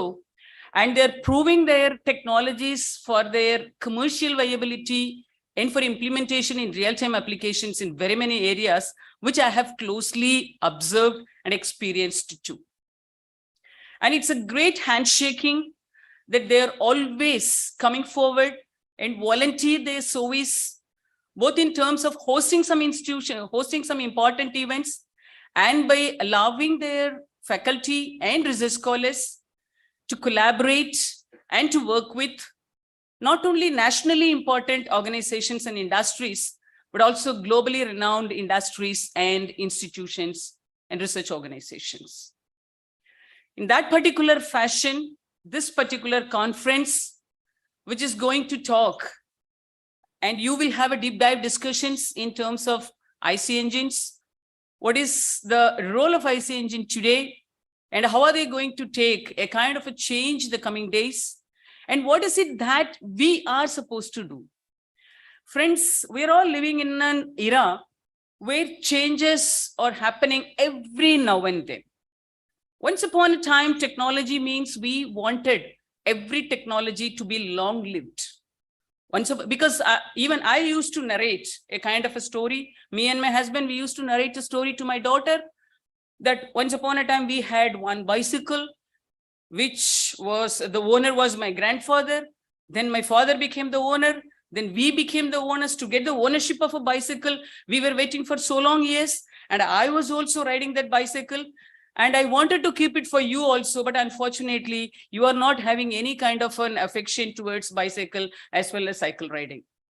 Then all the time, my daughter used to say, please stop giving this kind of a story, starting your legacy from your grandfather, because just talk something which is very catchy, which is very fashionable, which is really close to my heart. So this is called the generation difference. And we always used to realize that this is the point at which we have to stop as a very good parent, to showcase you as a good parent. So meaning is technologies today, especially the younger generation, they don't want technologies of yesterday. They don't even want a technology of today. They want a technology of tomorrow, but it should be made available today. That is the current expectation with which younger generation is coming up with. I won't say it is not a good practice. I always say it is a good practice to say change, because change is the only word that remains unchanged. And change is always getting itself connected with a kind of improvement or progress or revolution. And therefore, when any society or any country or any organization to progress further, change is mandate, which is applicable to IC engines also. So we are now living in one particular era wherein the technology should be thought beyond the scope, and for which we need out-of-box thinking. And we already started thinking in this particular direction. It's good that country started thinking what are the changes which are required in this particular field. Dr. Vishwanathan ji was talking about India's strength in the field of automobile sector. Considering the population, yes, our contribution in the automobile sector should be the largest, but at the same time, we should find our fitness not only in the national scenario, but also in the global scenario. So knowingly, the Honorable Prime Minister of India, he has already signed in the COP 21, 22, and 26 agreements also, and therefore India has to reduce the carbon footprint. And we have to ensure, all of us should ensure that net zero carbon should be a practical reality in the year 2070. When the Honorable Prime Minister is making one kind of an agreement or kind of a statement, it is not his own statement. He makes that statement by taking all of us into the count, and therefore it goes without saying that it becomes the responsibility of every responsible citizen of this country to live up to the expectations of the national lead. And therefore, friends, IC engines are to be really understood by you in a very, very important way, and with the kind of depth which is possible, because to move from one destination to another, understanding the present situation is very, very important. This is where today's conference is playing a very important role. I would say it is playing a paramount important role, because they will make you to understand that what are the various roles or what are the significance of IC engines, and how do they handle the conventional fuels, and how it could be explored to manage the changes which are under plan right now. And in some cases, we started even working in that particular direction. So now the buzzword today in the field of science and technology is hydrogen and green. Even though VIBGR is having 7 colors, I think the most adorable color of today is green. So everybody is talking about green energy and green mobility. So everywhere we want to insert many times the word green. Therefore, this go green strategy, this go green fashion, it has to be made in reality, means we have to think about what are the changes which are expected to be implemented or to be thought about or to be encouraged with immediate effects. And friends, CSIR is one good organization, as all of you know, wherein we are having one vertical called energy, wherein we are having a wide distribution of both conventional as well as renewable energy. So when you talk about the conventional energy, yes, coal cannot be a forgotten story. Yesterday evening also, I was talking to some of my good friends that coal cannot be a forgotten story, at least for another 30 years, 3 decades. And sometimes it may go even up to another 5 decades also, I don't know. But by all means, by 2070, we have to make a net zero carbon as practical reality. And therefore, India is now abundantly blessed by coal, but the coal is having high fly ash content, and therefore you have to really make this coal as a clean coal. So how to make this clean coal is one challenge. So when you guys are going to talk about how best these IC engines are to be really moderated, I think you have to start from the supply chain. In India, every time we are so happy to get any technology which is developed by XYZ countries. Friends, this is high time we have to think about the strength as well as the need of indigenization. Good that countries started talking about Atmanirbhar Bharat, sustainable India, self-reliant India, make in India, made in India. So all these are not slogans. Please do understand. These are not slogans. These are the very, very important quotable quotes that we all should think about these points very, very carefully, because no longer we can depend upon any other country for any kind of a technology. And all of you are aware of the geopolitical situations of India. So considering the geopolitical reasons, this is high time we should arise, awake and stop not till our goal is reached in terms of Atmanirbhar Bharat. And for be it coal or petroleum or any other fossil fuel, what is it that India can do in terms of indigenization and make it relevant for India's specific requirements? Friends, the requirements are not common across the globe. Countries are having different types of specifications and requirements to best suit with their own citizens. Therefore, whichever technology we buy from elsewhere, do we have the capability to indigenize it, to customize it for its India specific version? There also, all of you, those who are sitting here as research scholars, as scientists and as faculty members, please put in your thought in that particular direction. So even if you want to use coal, just go with clean coal technologies. If you want to really go with the petroleum and conventional fossil fuels, yes, you go ahead. But the thing is, the requirement is, at least you can think about, like the way Dr. Vishwanathan ji was making a mention, sustainable aviation fuels.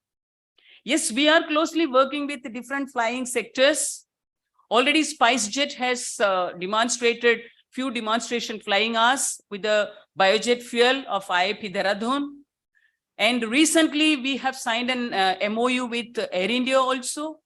And IAF has already completed 65 flying hours with the biojet fuel. It is nothing but the biojet fuel was obtained from the cooked oil only. It's a used cooked oil, waste to wealth driven biojet fuel only. It acts as a sustainable aviation fuel.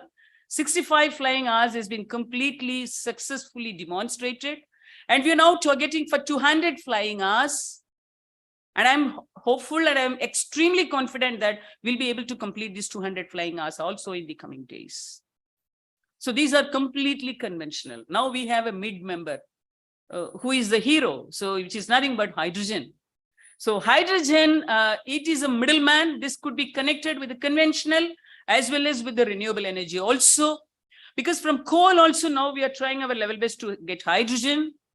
And to what extent hydrogen could be really combined in different forms, because people started talking about hydrogen and people are talking about hydrogen ICE. And to some extent, we start thinking about to what extent onboard generation of hydrogen could be possible. Dr. V.K. Saraswat was making a mention about onboard generation of hydrogen. So onboard methanol reformer, I know the company called Thermax is coming up with a number of successful demonstrations and technology leads with respect to this onboard generation. And you know, CSIR is also working with a number of companies like Reliance, KPIT, and Thermax. And we are coming up with a number of success stories with respect to fuel cells also. And 3 years back, we already demonstrated and we even gifted one prototype of fuel cells to the Honorable President of this country. And recently, we successfully demonstrated 2 road shows wherein we just made it as a practical reality that fuel cell driven car could be a reality and fuel cell driven bus could also be a reality. So this is how you can consider hydrogen for its participation with the conventional as well as renewable energy. Therefore, what is it that we have to now think about is, even though we are working in a major way with fossil fuel, thanks to Dr. Christian, he just made one graph very elegantly. He showed that year 2030 is going to be a very, very crucial year in which you are having a 51-49 ratio. I think I should really appreciate Dr. Christian for giving that kind of a graph in this forum. He beautifully demonstrated that year 2030 is so very critical. We will be having 51-49 ratio. Afterwards, renewables is going to take the higher side of the peak. And therefore, now this is year 2022. It is high time we have to be very much aware of it. We have to prepare ourselves. The Honorable Prime Minister always says, and he always insists that, what is it, the kind of a preparedness you have for the next few decades? This is the question he normally poses whenever he happens to meet scientific fraternity. What is the kind of preparedness, whether it is energy or food or water or healthcare? You say any area. His first question is, his pointed question, his focused question to all the secretaries and all the ministries is nothing but, what is it that the kind of a preparedness with which you are now triggering the society to meet out or to face the upcoming few decades? Therefore, friends, from 2030 onwards, the scenario is going to be totally different. And therefore, we have to get ourselves geared up with all those science and R&D related requirements from now onwards. And therefore, this is high time to think about hydrogen. Again, hydrogen is a very interesting and a fascinating component. I normally used to say in a lighter mode, I think hydrogen could be now considered correlated, connected with all the colors of WIPGR. Now we are talking about blue hydrogen, gray hydrogen, pink hydrogen, brown hydrogen. Apart from that, we talk about green hydrogen also. So of all the hydrogens, which hydrogen is the required one is the green hydrogen. Then you will talk about, if you want to have this green hydrogen, what is the cost economics? Yes, people are talking about $5 per kg, $3 per kg, but the ideal situation, US Department of Energy is talking about that if you just make it as $1 per kg of hydrogen, that is the real commercially viable thing. I'm talking about the production cost of green hydrogen. And if you want to produce green hydrogen, yes, at least we have 2 minimum possibilities. You can think about PEM electrolyzer as well as AEMs also, alkaline electrolyte membrane electrolyzer also, anion exchange membrane electrolyzer also. So whether you use PEM or AEM, whatever it may be the thing, whichever way by means of which you are doing it, Can you just integrate it with solar by means of which you can make it as a complete green hydrogen? Because I think I have to really thank Dr. Porpadam also. He gave me a number of points because I think he posed all those questions to me only. He said, mobility cannot be a reality. E-mobility, will it be a reality? Like he was really provoking me. So now I think I'll come up with the answers in next 5 minutes. And I should also thank the one who introduced me. He said that I'm standing here as a windmill because when wind is blowing more, he said that we need a windmill. So I'm standing here as a windmill, as a symbol of renewable energy. So coming to this green hydrogen again, and whenever we are talking about batteries also, people always criticize that. How will you charge your battery? Where will you charge your battery? You will be using again electric current. Then how are you going to get the electric current? By producing electric current, again, you are going to give some amount of carbon to the atmosphere. Therefore, to give an answer for all these questions, I think this solar energy is the need of the hour. And friends, please take these points very, very seriously and sincerely in our mind.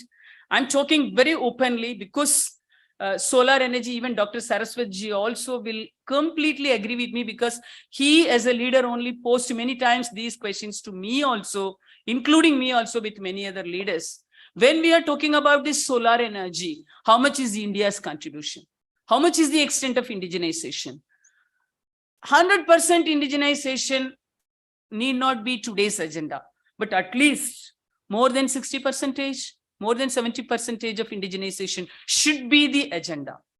So in the case of solar energy, when all of us are talking about net zero carbon, we should not emit carbon. Therefore, what is it that we are doing with respect to renewable energy? In the case of solar energy, do we have some kind of a preparedness for indigenization? So what is it that India is doing with respect to solar energy? We are coming up with maybe 450 gigawatt hour renewable energy installation in the country. But all these installations, where are we getting from? Are we doing everything from India? Are we doing everything from the scratches in India? What is the kind of supply chain we have? Where do we have the raw material supply chain? Where do we have the commercialization supply chain? Where do we have maybe the post-establishment services? Many a times, we have a lot of dependence on other countries or the supplier from whom we are getting these solar panels. Therefore, this is high time. We have to strengthen that point, and only then we can think about whether it is a battery charging station or a swapping station, whatever it may be, we need electricity. And for every bit of electricity, we have to really depend upon this kind of a solar energy. And therefore, please focus more on this solar energy, especially for its indigenization component. Then comes the energy conversion, because hydrogen is nothing but it's a fuel. Therefore, it's a source of fuel. The moment you are able to do some amount of justification in terms of hydrogen, I'm sure country will definitely come up with a lot of success stories in the coming days, because CSIR has already announced our hydrogen mission. It's a more than 100 crore project. We already started working towards hydrogen, and MNRE is coming up in a very big way. It's 100 crores of national hydrogen mission. It will be launched very soon. In addition, DST is also encouraging all those who are working in the country in the field of hydrogen. And for this kind of hydrogen mission is really giving, it is acting as a launching pad, and it is really giving us a lot of cushion, and we can leverage all our expertise in the field of renewable energy through this hydrogen mission. Now, coming to again conversion, to what extent one form of energy can be converted into another form of energy, all of us should really think very seriously.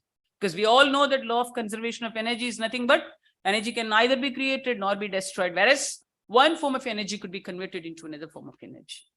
Therefore, when it comes to energy conversion, again, my heartfelt thanks to Dr. V.K. Saraswat, because with his great initiative, now country started thinking about pan-India perovskite team.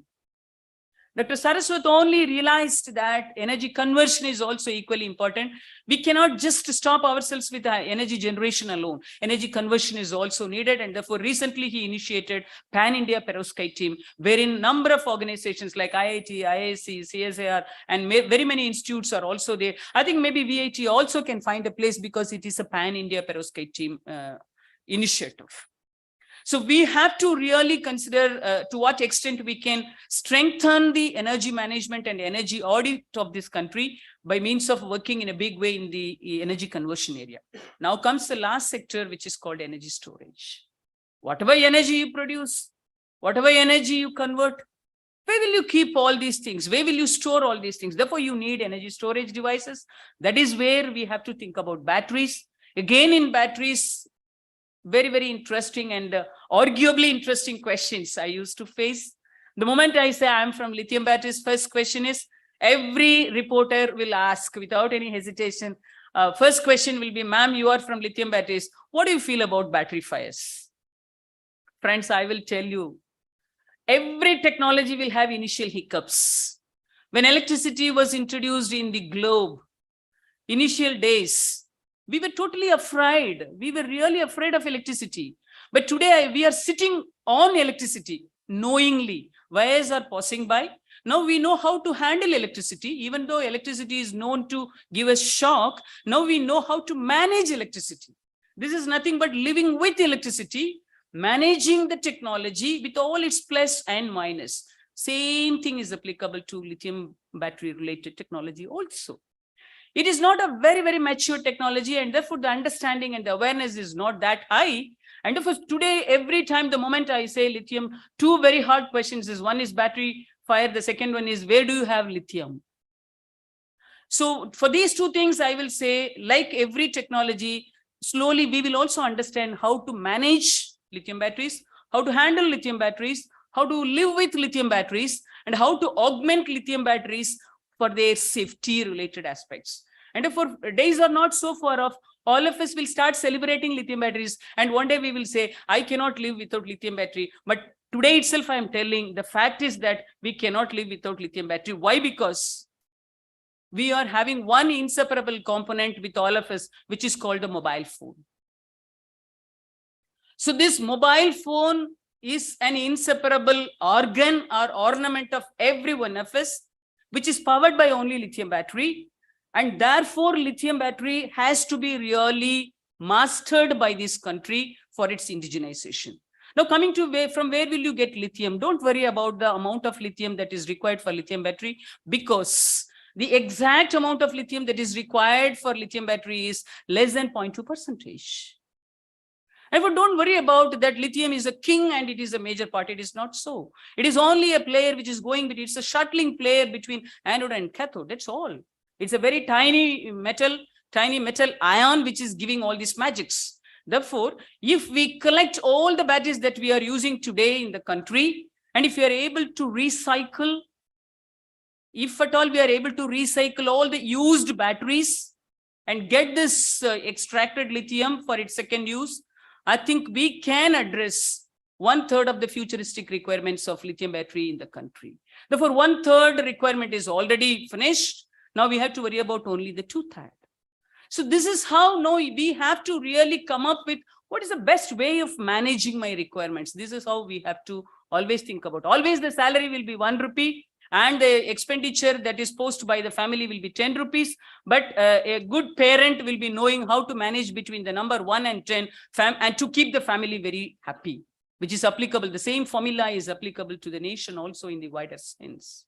And therefore, we know that this is my requirement and this is what is available, but I should know how to live very happily with the kind of availability and how best this availability can be escalated and expanded, and it could be leveraged to the extent for which it is required.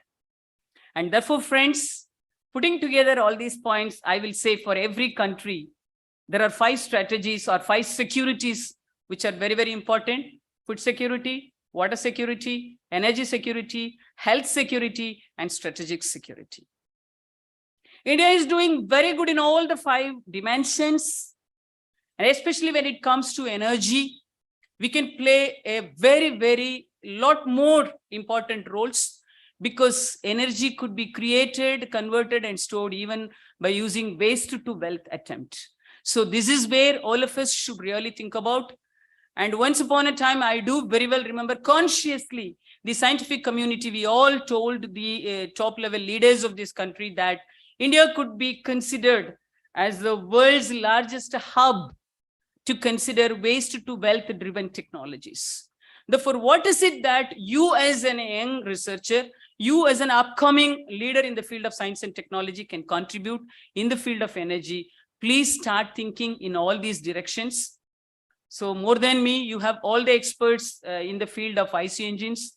They will tell you the importance of combustion, IC engines, and how best they should be really modified in the coming days, and how they should be speculated with a kind of modern version in the coming days, by means of which, without disappointing any citizen of this country for his or her requirement in the coming days, science and technology should be able to say that, yes, we are here to take care of you for your every requirement.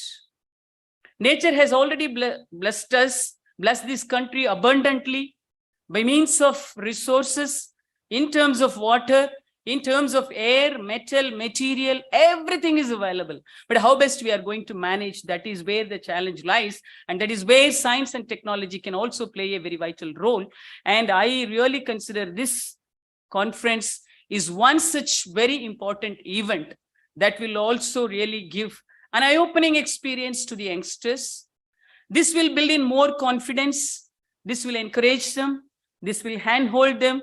And they will have better handshakes in the coming days, not only with the research organizations, but also with industries, because I could see a lot of industry participation here. If I recall the Prime Minister's words during the Independence Day speech, he said that research community should now focus towards industries, and especially towards startups and MSMEs. And the Honorable Minister of Science and Technology, he always insists that it is not only startups, we should think about sustainable startups. What do you mean by sustainable startup? Who will ensure that sustainability is there? It is the duty of we as researchers in the field of science and technology. Therefore, friends, please make sure and let all of us rededicate ourselves, reorient our thoughts, realign our motto towards only one thing, which is nothing but indigenization, and 100% indigenization alone, for which this conference will play a very important role by way of forming a very strong platform on which you all will learn many things, handshake and live with industries and research organizations.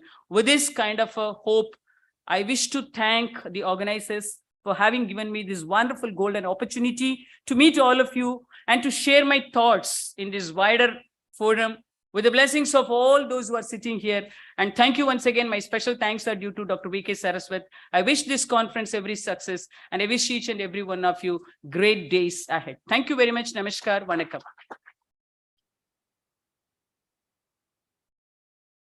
Thank you, madam. Certainly your address goes a long way in inspiring us to strive hard and achieve more.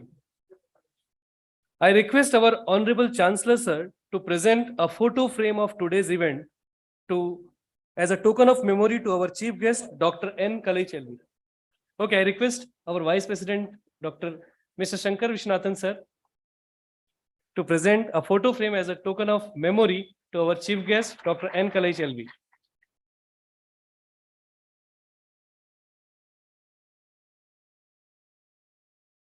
Thank you, sir.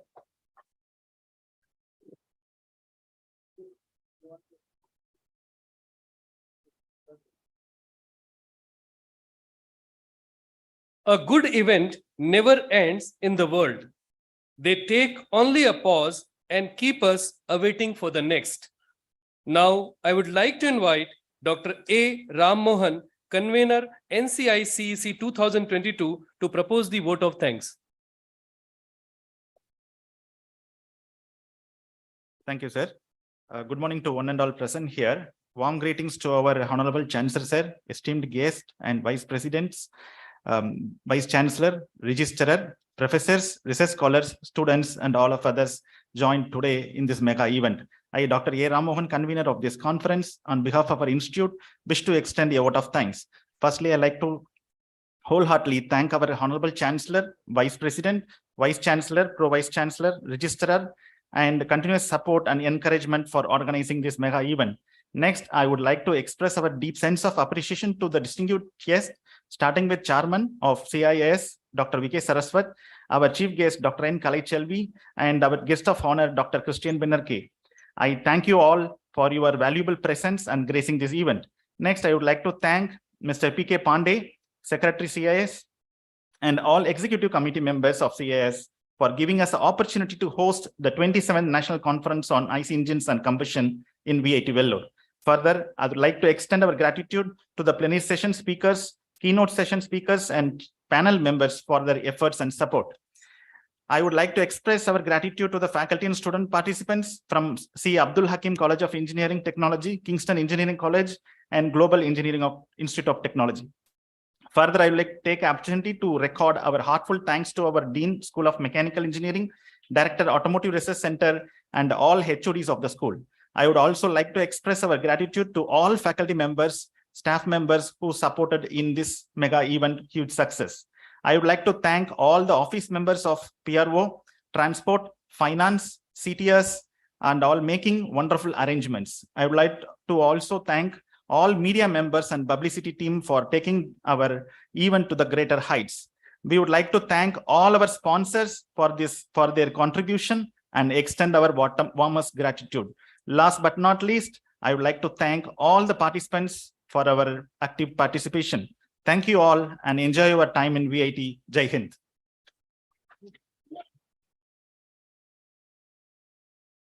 Thank you, sir.